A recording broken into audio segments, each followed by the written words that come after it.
I discovered my wife's $147,000 betrayal and used the last 40% to launch a ruthless financial counterstrike that shattered her exit plan forever. The bank notification hit my phone at 2:17 p.m. on a Thursday, a withdrawal of $147,000 from our joint savings account. My stomach dropped. This wasn't a scheduled transfer. This hadn't been discussed. This was nearly 2/3 of everything we'd built together over 12 years of marriage. I stared at the screen, convinced it had to be some kind of mistake or fraud. I called the bank immediately, heart pounding in my chest. The representative confirmed what I couldn't believe. The transaction had been authorized in person by my wife at our downtown branch. She had provided all necessary identification and signed the withdrawal slip. We weren't struggling financially. I worked 60-hour weeks managing a construction company while she held a comfortable position at a marketing firm. Our combined income had allowed us to save aggressively for years. We had talked about opening our own business someday or maybe retiring early. Those dreams now felt like smoke slipping through my fingers. I said nothing that evening when she came home. I watched her closely instead. She moved differently, a slight nervousness in her gestures, checking her phone more frequently, avoiding eye contact during dinner. The signs were there, but I needed more than suspicions. The next morning, I called in sick to work for the first time in 3 years. As soon as she left for her office, I began searching our home. I found nothing in the obvious places until I checked behind the stack of old tax returns in her home office closet. There was a folder containing bank statements from an account I'd never seen before, recent deposits matching exactly what had disappeared from our savings. My hands trembled as I photographed every document.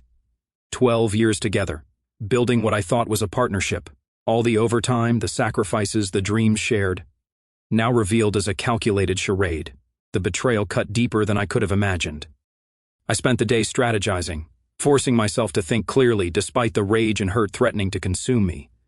When evening came, I heard her key in the door. She called out her usual greeting, dropped her purse on the counter, and froze when she saw the folder and bank statements spread across our dining table. Were you going to tell me about taking 60% of our life savings? Or was I just supposed to discover it was gone when I needed it? My voice remained steady, controlled. Her expression shifted from shock to defensive anger to calculated composure in seconds. I was going to tell you this weekend. I'm just preparing for our future. Our future?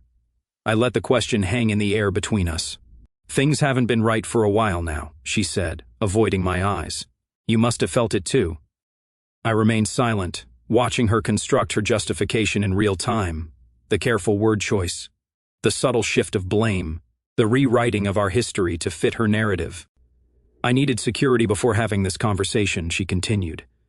That money isn't gone, it's just protected. Protected from me. The implication was crystal clear. She reached across the table, attempting to touch my hand. I pulled back. My decision was already made. This wasn't a misunderstanding to resolve. This was a declaration of war, and she had no idea that instead of breaking me, she had awakened something much more dangerous. We should talk about what happens next, she said, her voice softening to that persuasive tone she used with difficult clients. Yes, I agreed, my mind already racing with possibilities. We absolutely should. I've already spoken with an attorney, she said, reaching for her wineglass with steady hands. He thinks we can make this amicable. Clean break, minimal drama. The audacity was almost impressive. She'd stolen our money, prepared her exit strategy, and now expected me to follow her choreographed dismantling of our life together. I leaned back in my chair, studying her face, this stranger wearing my wife's features. When did you decide our marriage was over? I asked calmly. Her rehearsed speech faltered. She'd expected tears, pleading, perhaps anger. My composure clearly wasn't part of her scenario. It's been building for a while, she replied, regaining confidence. We want different things. You're always working. We barely connect anymore. Standard divorce script. Nothing specific, just vague dissatisfaction that couldn't be disproven. I noticed she avoided mentioning the money, the conversation's true centerpiece, and the $147,000. That's what you calculated as your share? She tinted slightly. It's approximately 60%. The house is in your name. Your retirement account is untouchable. I needed to ensure I wasn't left with nothing. Left with nothing. After 12 years of shared income, shared life, shared dreams, the narrative she'd constructed painted her as the victim taking preventative measures. I'll be staying with a friend starting tomorrow, she continued. My attorney will contact yours next week to begin discussing terms. I nodded slowly, appearing contemplative. I appreciate your honesty. This is unexpected, but I understand the need for clarity. Relief washed over her face. This was going easier than she'd anticipated. What she didn't know was that I was already formulating plans while she spoke. After she went upstairs to shower, I made 3 crucial calls. First, to my oldest friend, a financial advisor who'd been warning me for years about keeping better track of our joint finances.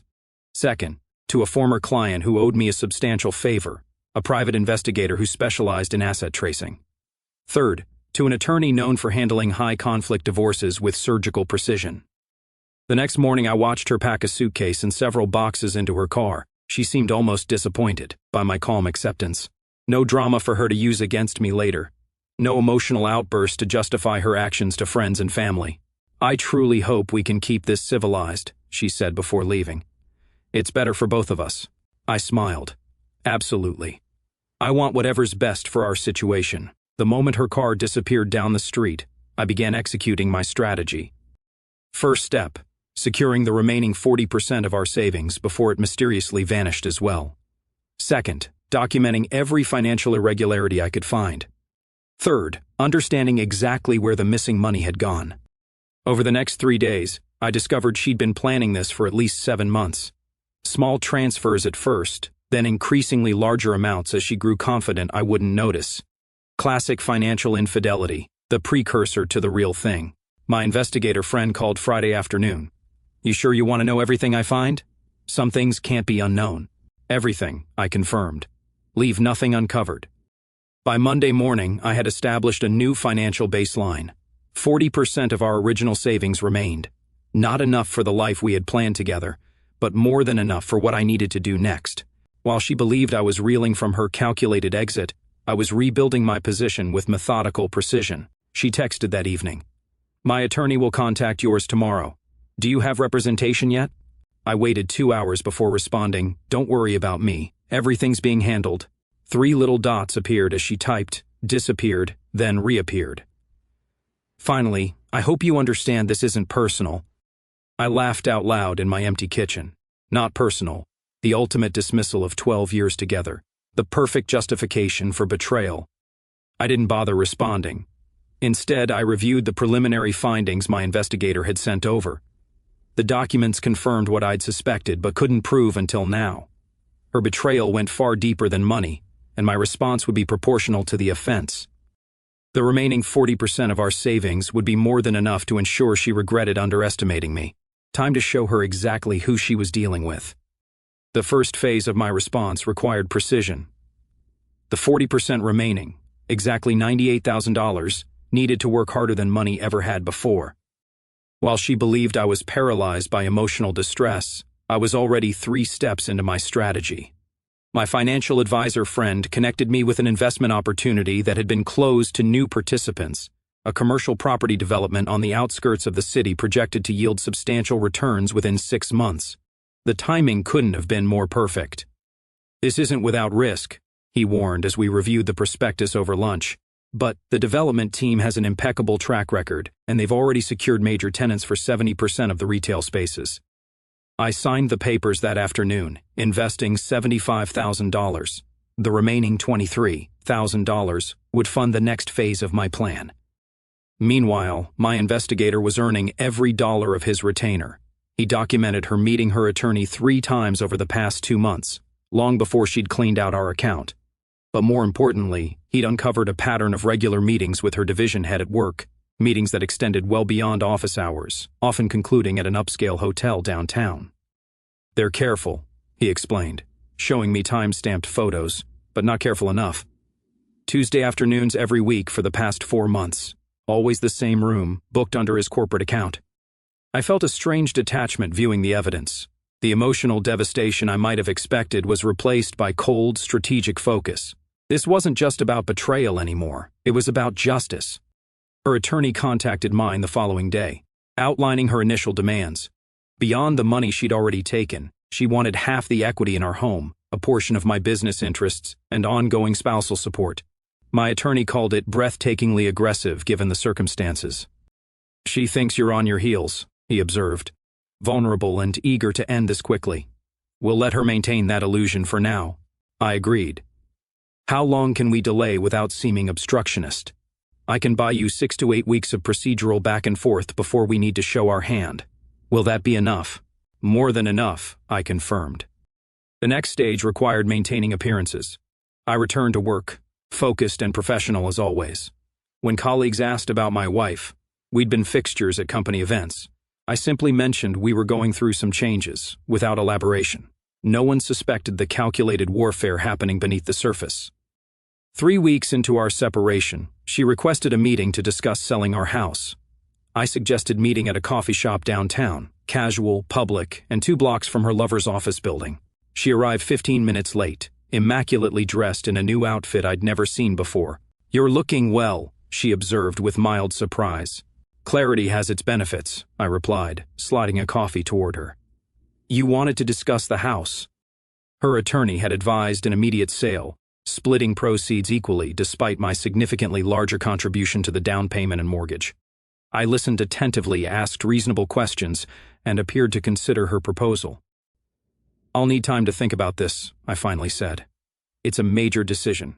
Her expression tightened momentarily. There's no reason to delay. The market is favorable now. 2 weeks, I countered. I need to understand the tax implications before committing. She reluctantly agreed, checking her watch repeatedly as our meeting concluded. Through the cafe window, I watched her walk briskly toward a familiar office building, right on schedule for her Tuesday meeting. That evening, my financial advisor called with unexpected news. The development project had secured its anchor tenant ahead of schedule, accelerating both construction and projected returns. My investment was already appreciating significantly. You got lucky, he admitted. This kind of timeline compression happens maybe once in 20 projects. Not luck, I replied, justice. By week 4, my investigator had compiled a comprehensive dossier, dates, times, text messages recovered from a cloud backup she'd forgotten existed, and financial records showing her lover had helped structure her exit strategy, including recommendations for both her attorney and her new financial advisor. I forwarded everything to my attorney, who called within minutes of receiving the file. This changes everything, he said, his voice tight with controlled excitement. Are you sure you want to use all this? Every single piece, I confirmed. She'll have no privacy left, no secrets. That's the point. The 40% she'd left me was now working relentlessly toward the moment she would discover exactly what I'd done with it, and how completely I would dismantle the future she thought she'd secured. By the 6th week of our separation, cracks began appearing in her carefully constructed facade. My continued composure was clearly unsettling her. My attorney had been responding to her increasingly aggressive demands with methodical procedural delays, all perfectly legal, all maddeningly effective. I got another call from her today, my attorney mentioned during our weekly update. She's getting impatient. Wants to know why we haven't responded to their latest proposal. And you told her that we're still reviewing financial implications, that these things take time, that rushing could be disadvantageous to both parties? He smiled thinly. She didn't appreciate my thoroughness. Meanwhile, my investment in the commercial development had already increased by 37% on paper. The project manager had invited me to tour the construction site, proudly pointing out how they were beating every projected timeline. We'll be fully leased before we even complete construction, he explained as we walked through the partially finished structure. This level of pre-leasing is practically unheard of in the current market. That same day, my investigator provided his final report, the conclusive piece I'd been waiting for. Her lover wasn't just a workplace romance. He was married to the daughter of their firm's founding partner. The affair put his marriage, career, and substantial family trust at risk. No wonder they'd been careful. No wonder she needed cash quickly and discreetly. I authorized the next phase immediately. My investigator arranged for the information, carefully sanitized to protect my interests, to reach the founding partner through an anonymous but verifiable source. The reaction was swift. 3 days later, she called me directly for the first time since leaving. I let it go to voicemail, listening to her message later with clinical detachment. We need to talk. Something's happened at work. Call me back. I waited 24 hours before responding via text, busy with work. What do you need? Her reply came instantly, not over text. Can we meet tomorrow? We arranged to meet at the same coffee shop as before. This time, she arrived early, already seated in a corner booth when I walked in. The confident, composed woman who had walked out of our home was gone. In her place sat someone visibly stressed, constantly scanning the room as if expecting to be recognized. "You look concerned," I observed, sitting down across from her. "There's been a situation at work," she began, voice lowered. "I've been placed on administrative leave pending an investigation." I raised an eyebrow. "What kind of investigation?" "They're calling it a review of workplace ethics and professional conduct. It's ridiculous. Someone's obviously targeting me." She leaned forward. "I may need to access some additional funds until this blows over." The audacity was breathtaking. After taking 60% of our savings, she was now asking for more. "What happened to the money you already took?" I asked calmly. Her expression hardened. "It's tied up in investments, on my attorney's advice. Not easily liquidated right now." "That's unfortunate," I replied. "I'm afraid I'm not in a position to help. I've had to make some financial adjustments myself recently." "What's that supposed to mean?" Suspicion crept into her voice. "Just that circumstances change. We both know that better than most." She studied my face, searching for weakness perhaps, or a hint of the accommodating husband she'd always known. Finding neither, she shifted tactics. "This delay in the divorce proceedings isn't helping either of us," she said. "My attorney says your side is being unnecessarily obstructive." "I prefer thorough," I corrected. "After all, we're talking about 12 years of shared finances. That deserves careful consideration, don't you think?" Before she could respond, her phone buzzed with an incoming text. The color drained from her face as she read it. "I have to go," she said abruptly, gathering her things. "We'll continue this discussion later." I watched her hurry away, knowing exactly what that message contained.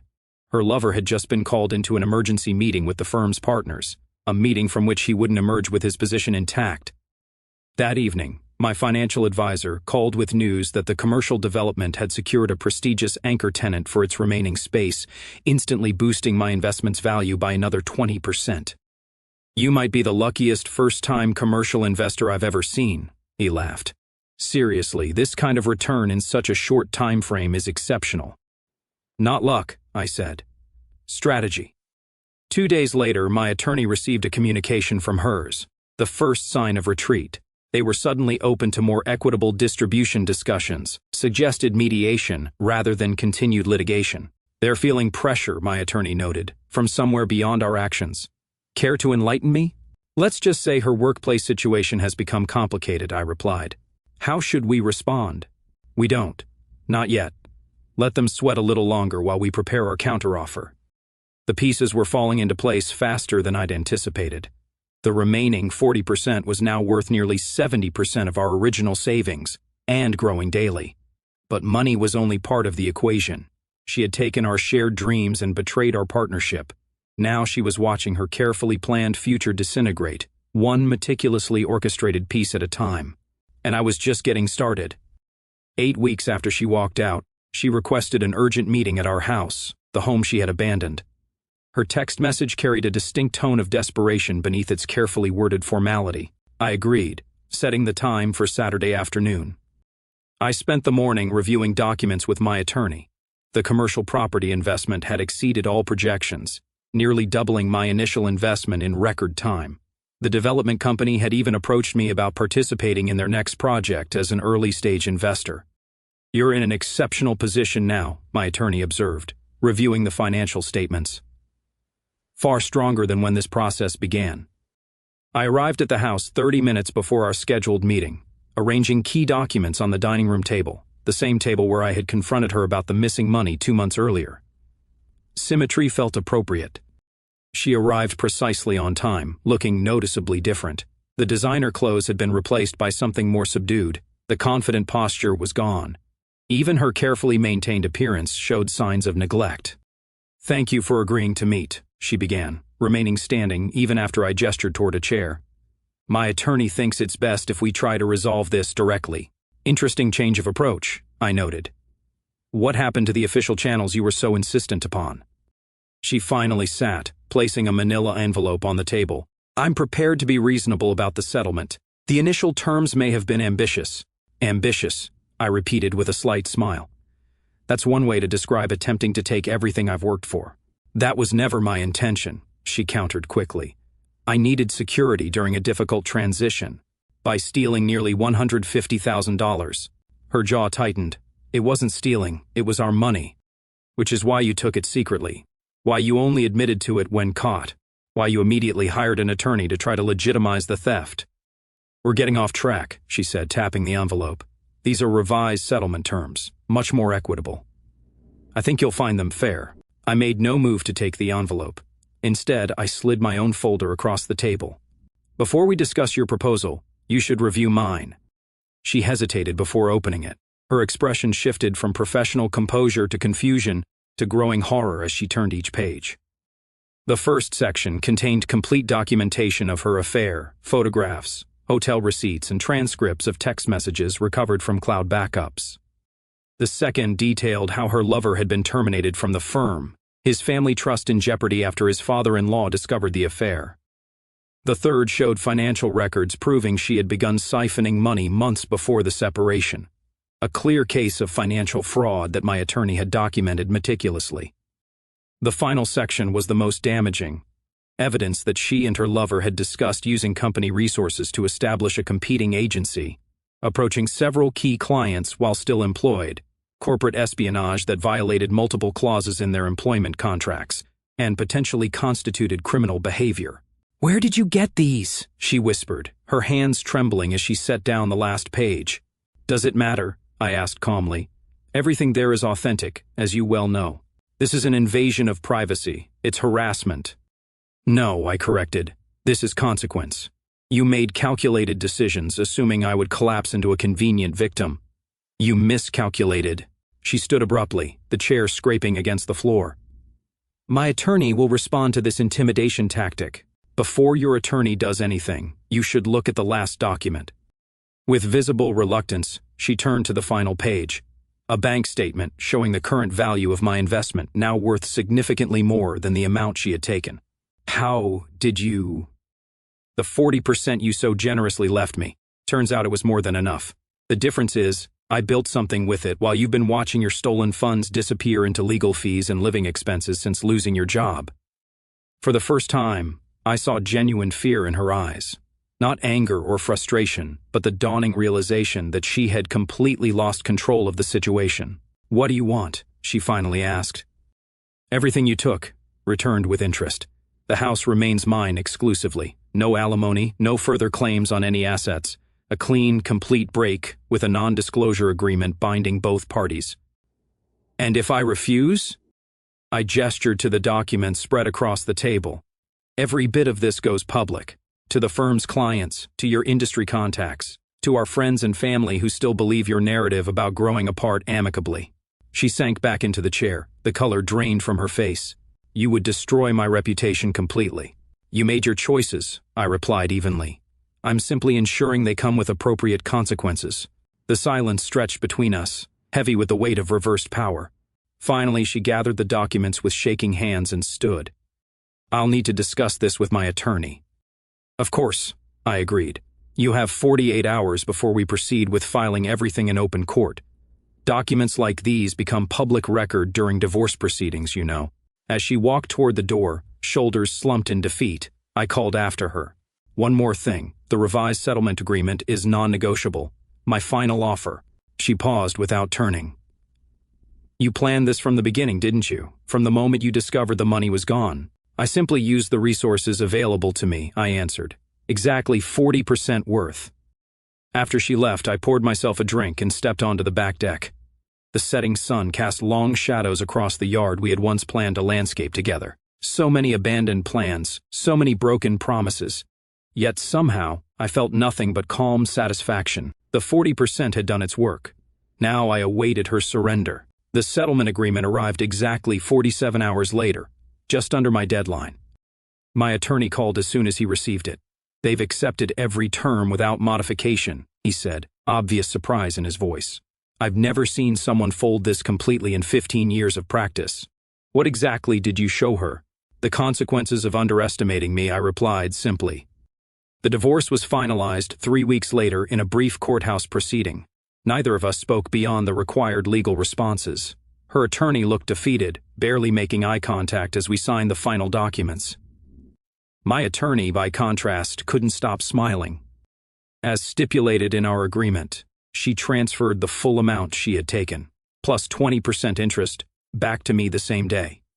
Combined with my investment returns, my financial position was now substantially stronger than before she left. Poetic justice delivered through calculated strategy rather than emotional reaction. Outside the courthouse, she approached me one final time. The confident, manipulative woman who had orchestrated our destruction was unrecognizable in the subdued figure standing before me. "I never thought you would fight back like this," she admitted quietly. "You were always so accommodating." "You mistook consideration for weakness," I corrected. "Common error." She glanced toward the parking lot where her lover waited in a modest sedan, a significant downgrade from the luxury car he had driven during their affair. Both of them were now unemployable in their industry after my strategic information leaks to key decision-makers. "Was it worth it?" she asked, "destroying both our lives just to win?" I studied her face for a moment, searching for any trace of genuine self-reflection. Finding none, I responded with precision. "My life isn't destroyed. It's transformed. As for yours, you chose your path the moment you decided our partnership was disposable. You could have just let me go," she persisted. "Taken the initial settlement, moved on." The audacity remained impressive even now. In her narrative, I was still somehow the villain for refusing to accept her betrayal with gratitude. "The settlement wasn't yours to dictate," I reminded her. "The money wasn't yours to take. The trust wasn't yours to break. You established the rules of engagement when you chose deception. I simply played the game better." She flinched at the cold assessment. "And now," she asked, "will you be satisfied knowing you've left me with nothing?" "You don't have nothing," I corrected. "You have exactly what you earned through your choices. The same principle applies to me." Without waiting for her response, I walked to my car where my attorney waited. As we drove away, I caught a final glimpse of her in the rearview mirror, standing alone on the courthouse steps, watching the life she had calculated so poorly disappear forever. 3 months later, the commercial property development held its grand opening. As an investor, I received a personal tour from the development team, proudly showing off the fully leased retail spaces and explaining how the property's value had nearly tripled since inception. "We'd like to offer you first position in our next project," the lead developer mentioned as we concluded the tour. "Your initial investment came at a crucial time. We value partners who can recognize opportunity and commit when it matters." That evening, I sat on my deck watching the sunset with a sense of completion. The house was mine alone now, redecorated, renovated, and purged of memories that no longer served me. The financial security we had built together had been threatened, then strengthened through adversity. My phone buzzed with a news alert. The marketing firm where she had worked had been acquired by a larger agency, with a founding partner retiring after recent management challenges. The final echo of the collapse I had orchestrated. I thought about her question at the courthouse. Was it worth it? The answer remained unequivocal. This wasn't about vengeance or emotional satisfaction. It was about consequences and principles, about refusing to be a victim when targeted by someone who believed I would break rather than fight.